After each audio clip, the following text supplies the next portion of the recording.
Hi friends, இப்போ நான் ஒரு புதுவிதமான சட்னி பண்ண போகிறேன். வாங்க அந்த சட்னி எப்படி பண்ணுறதுன்னு பார்க்கலாம். அதுக்கு எண்ணெய் ஊற்றி எண்ணெய் காஞ்சிருச்சு. இப்போ அதில் நம்ம பல்லாரி வெங்காயத்தை சேர்த்துக்கரலாம். நான் 3 வெங்காயத்தை நறுக்கி வச்சுருக்கேன். அதை சேர்த்து நல்லா வதக்கி விட்டுட்டு அதில் சின்ன துண்டாக இஞ்சி சேர்த்துக்கிறேன்.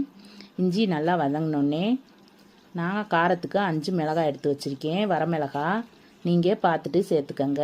சட்னி காரமாக இருந்தாதே நல்லா டேஸ்ட்டாக இருக்கும். இப்போ 1 ஸ்பூன் உளுந்து சேர்த்து அதை நல்லா பொரிஞ்சோடனே புளி சேர்த்துக்கிறணும்.